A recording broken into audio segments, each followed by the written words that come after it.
wild. Yeah, how does he do that one?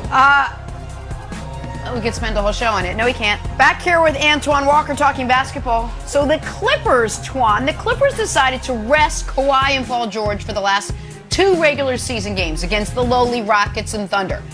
They subsequently lost those 2 games, sliding to the 4 seed, where they will now face Dallas and not the Lakers in the first round. So, Antoine, what does it say about the Clippers that they avoided the Lakers? Obviously, I'm old school. I love the competition part of the game, and I would love for these teams to match up. We didn't get the opportunity to see them play last year in the bubble. But I like this strategy by T. Lue and the Clippers. You avoid a team like the Lakers, a team that could possibly give you a lot of problems. Not saying it's going to be easy playing Dallas, but I would rather play Dallas than the Lakers. And then I may see the Utah Jazz in the second round, a team that I'm probably going to be very confident going against in the second round. So if I'm going to see the Lakers, I'm going to see them in the Western Conference. So I like this strategy. I actually, we tried to do this in Miami. We tried to avoid the Chicago Bulls. Our first year of the year, we won a championship. The Chicago Bulls took us 6 games. And then the second year, was we tried to defend that title, we got swept by the Chicago Bulls. They was a team that just had our number, a team that we never played really well against. Kurt Heinrich really guarded D-Wade really tough, and they just matched up really well with us. So that was a team we tried to avoid. So I understand the strategy right now of the Clippers saying, look, we don't want to play the Lakers right now. They're getting back healthy. If we can avoid them and take a different route, and not saying Dallas is going to be easy or maybe Utah, but it's an easier route than playing the Los Angeles Lakers. I'm so disappointed in myself. Not in Antoine, not in the Clippers, in myself. Last year, I was America's leading Los Angeles Clippers truth teller. Some even called me an oracle. I said, no, that's too far. But I just saw what others couldn't see. That this was a flawed team, poorly built roster, and that they were being anointed a championship contender, and I didn't even see them as a conference finalist. This year, I had a choice to make early in the season. Am I going to stay riding on that Clippers, anti-Clippers train, or am I going to look at this as a new team with a new coach and a slightly tweaked roster with an open mind? And I decided to take that route. I was like, oh, Kawhi's playing more. I love Ty Lue. Ibaka, when healthy, potentially positive addition. Oh, the Clippers. They're a real contender this year. And no, they're not. And they know they're not. And that's why they did what was one of the most embarrassing, and as a pro athlete, I would have to imagine mortifying 36 hours of basketball I've ever seen. The Houston Rockets had won 5 times in 49 games. And they threw the game against them to make sure, no matter what, they wouldn't play the Lakers in round 1. And if that's not enough, the very next day, they play a Thunder team that had won once since April 1st. They had lost 23 of 24. And they throw that game. And you might say, if they can't play the Lakers in round 1, why do they even care about throwing that game? Because they don't want to play the Lakers in round 2 either. Forget the fact that if you want to go to the finals, you got to beat the Lakers anyway. And strategically, it's dumb. You want to play the Lakers early than late, when Schroeder is just now getting back, when LeBron is just getting back, when AD is getting back. So it's a bad strategy, but it's also an embarrassing one. If you are a team, for instance, and this isn't how it played out, Joy, but if the Knicks could have lost a game to ensure they get the Hawks instead of the Heat, I actually would endorse that, because the Knicks' ceiling this year is the second round of the playoffs. So it's a hugely successful season if they win one round.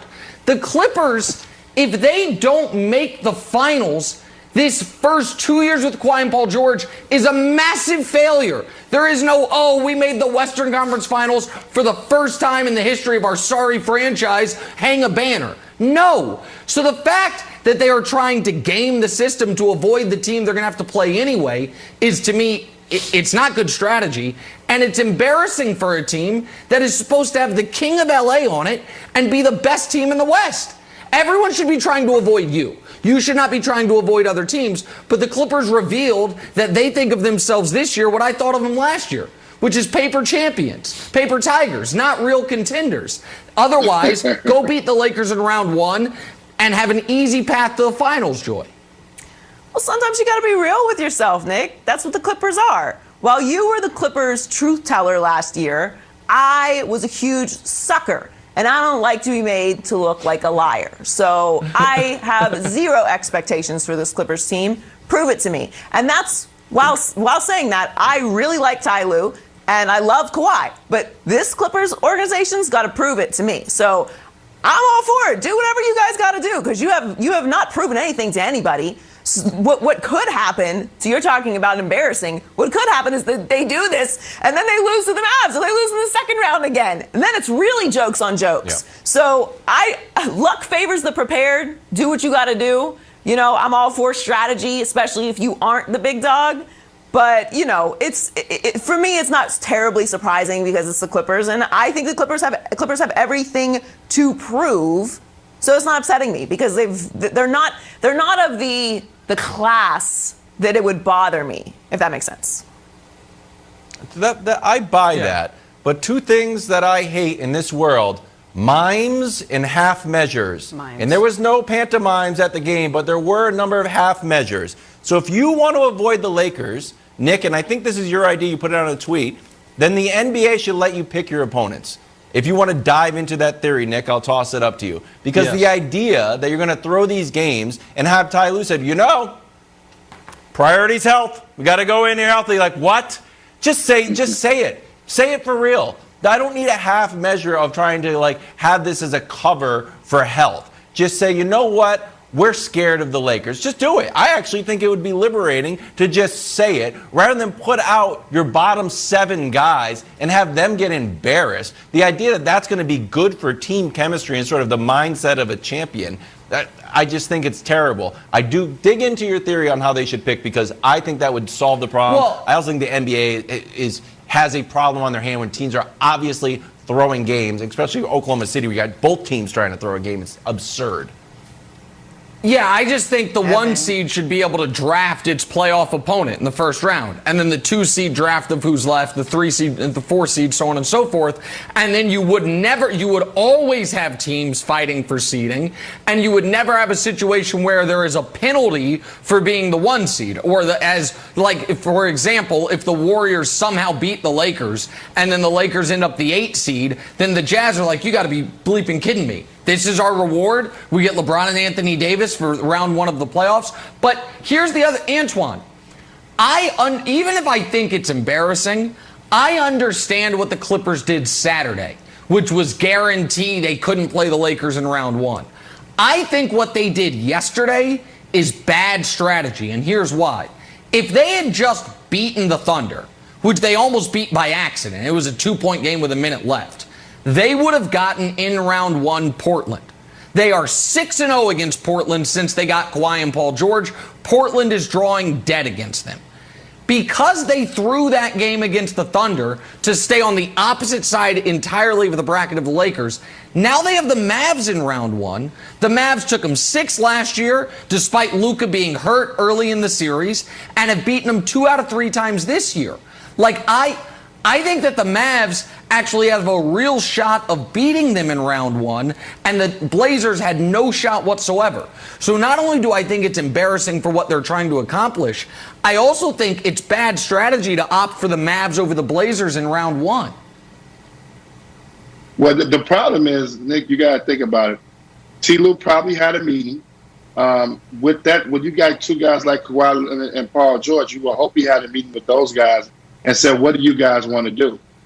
And I'm assuming those guys said, let's not play and let's go a different route. Let's try to go from the 4th seed. And that's the part that's a little disheartening as far as being competitive. And these guys are supposed to have championship pedigree, especially Kawhi Leonard, a guy who's won multiple championships, who's been an MVP of the finals. You would think he would embrace the challenge of going against the Lakers no matter what round it is. But I truly believe that they sat down as a group and decided that they were going to make this decision to go from the 4th seed, and they felt like that's the best way they can get to the finals. And they did what they wanted to probably avoid the NBA champs. It's unfortunate as basketball fans and how much we love the game and how much we love the competition. But this is a different group, Nick. These guys sit out games. This is the most sit out superstars I've ever seen this year. It's been unbelievable to see superstars sit out 10, 15 games. It's actually ridiculous. Every other game, we can't even get a quality game to see if good teams, see if these teams match up well together. So this is going to be a great playoff because we're going to finally get to see the superstars play. But I understand why the Clippers did it, because you feel like you don't match up well against the Lakers, so you try to avoid them.